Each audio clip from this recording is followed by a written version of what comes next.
Hello friends, आज मैं आपसे बात करने जा रहा हूँ ब्लॉकचेन टेक्नोलॉजी के बारे में। तो आप सब ने बिटकॉइन के बारे में तो सुना ही होगा। बिटकॉइन के पीछे लोग ऐसे भाग रहे हैं मानिए कोई गोल्ड रश लगी हो। लोग सोच रहे हैं ये कोई ऐसा कुआं है जिसमें से जितना मर्जी पानी निकाल लिया जाए। नहीं नहीं, ये कोई हर्षद मेहता स्टोरी नहीं चल रही है। ये उससे बहुत डिफरेंट है। तो जैसे कि आपके सामने एक चार्ट शो हो रहा है जो डिपिक्ट कर रहा है बिटकॉइन की मीटियोरिक राइज। अब आप देख सकते हैं अपने सामने कि अगस्त 2011 में उसकी वैल्यू थी 495 रुपीज़। फिर एक बुल रन आया जो उसकी प्राइस को लगभग 15 टाइम्स करता हुआ 7508 रुपीज़ ले गया इन अप्रैल 2013। एंड देन उसके बाद एक और बुल रन आया जो उसकी वैल्यू को 10 टाइम्स करता हुआ 69,853 रुपीज़ तक पहुंचा दिया नवंबर 2013 में। फिर एक बियर रन आया जो उसकी वैल्यू को 1/7 करता हुआ 9,441 पे पहुंचा दिया।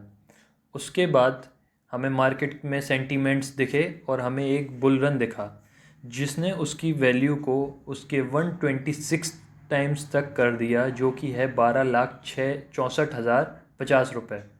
फिर उसके बाद एक bear run and then finally एक बुल रन आया जो बिटकॉइन की प्राइस को ऑल टाइम हाई ले गया इन 2021। मतलब कि अगर आपने अगस्त 2011 में 495 रुपीज़ लगाए होते तो वो आज के टाइम पे 30,86,370 रुपीज़ हो गए होते।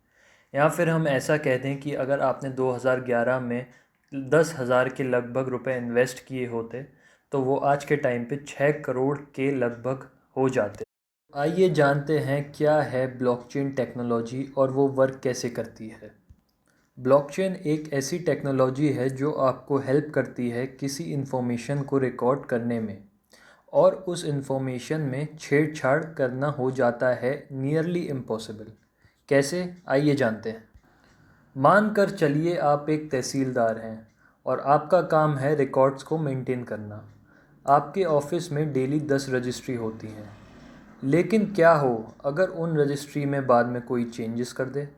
हो सकता है कोई हैकर ऑनलाइन इन्फॉर्मेशन बदल दे और कोई प्रॉपर्टी अपने नाम कर ले। यहाँ आपको ब्लॉकचेन टेक्नोलॉजी हेल्प कर सकती है।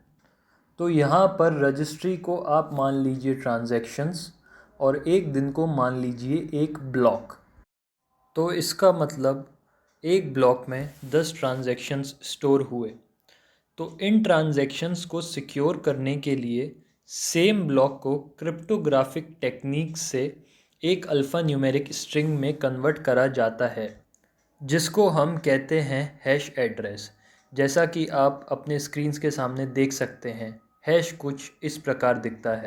ये अल्फ़ा न्यूमेरिक स्ट्रिंग या फिर हैश एड्रेस जो आपके सामने शो हो रहा है, ये जेनेसिस ब्लॉक ऑफ बिटकॉइन का हैश है। जेनेसिस का मतलब जो ब्लॉक ज़ीरो था। इस ब्लॉक ज़ीरो में बिटकॉइन के सबसे पुराने 2009 के ट्रांजैक्शंस देखने को मिल सकते हैं। आप अपनी स्क्रीन के राइट साइड में देख सकते हैं जेनेसिस ब्लॉक का एक एग्जाम्पल जो हमने मान लिया है ब्लॉक ज़ीरो। अब उसमें पहले लिखा रहेगा आपका टाइम स्टैम्प जो बताएगा कि किस टाइम किस डेट को ये ब्लॉक कंप्लीट हुआ है। दूसरे नंबर पे ट्रांजैक्शन शो होंगे जो हैं उस ब्लॉक में कंप्लीट हुए ट्रांजैक्शंस। और तीसरे नंबर पे आपको देखने को मिलेगा हैश एड्रेस जो कि इस पूरी इन्फॉर्मेशन को एनक्रिप्ट करके अपने अंदर स्टोर कर लेता है एक अल्फ़ान्यूमेरिक स्ट्रिंग के फॉर्म में। अब नेक्स्ट डे या ब्लॉक वन में स्टोर होगा ब्लॉक ज़ीरो का hash address plus block one या उस दिन के सारे ट्रांजैक्शंस या रजिस्ट्री प्लस टाइम स्टैम्प कि किस टाइम पे वो कंप्लीट हुआ है। एंड एट द लास्ट ऊपर वाली तीनों इन्फॉर्मेशन को एनक्रिप्ट करके एक नया हैश एड्रेस जनरेट किया जाएगा। और तीसरे दिन या ब्लॉक टू में ब्लॉक वन का हैश एड्रेस लिखा जाएगा, फिर ब्लॉक टू का transactions and then time stamp, और आखिर में उसका हैश एड्रेस सबको एनक्रिप्ट कर देगा। और ये एक चेन कंटिन्यू होती रहेगी। तो इसका मतलब हर ब्लॉक में दो हैश एड्रेस प्रेजेंट होते हैं। पहला हैश एड्रेस पिछले ब्लॉक के डाटा को एनक्रिप्ट करता है, दूसरा हैश एड्रेस उस पर्टिकुलर ब्लॉक के डाटा को एनक्रिप्ट। ऐसे करके ब्लॉक्स की एक चेन बन जाती है। अब अगर किसी को किसी डाटा में छेड़खानी करनी है तो उसको लेटेस्ट ब्लॉक के हैश को डिक्रिप्ट करना पड़ेगा। उसके बाद उसे पिछले ब्लॉक का डाटा मिलेगा। ऐसे करते उसे सारे ब्लॉक्स को डिक्रिप्ट करना पड़ेगा। अभी भी आप देखें तो डाटा में छेड़खानी करना पॉसिबल है। तो मेन सेफ्टी आती है डीएलटी से। डीएलटी मतलब डिसेंट्रलाइज्ड लेजर टेक्नोलॉजी। इससे वर्ल्ड में same blockchain lakhs of computer पर स्टोर रहती है। तो एक ही टाइम पे टेम्परिंग का प्रोसेस इतने सारे कंप्यूटर्स पर करना नियरली इम्पॉसिबल है। इसलिए इसे कहा जाता है डिसेंट्रलाइज्ड लेजर टेक्नोलॉजी। मतलब ट्रांजैक्शंस की कॉपी डिसेंट्रलाइज्ड है, यानी सबके पास है।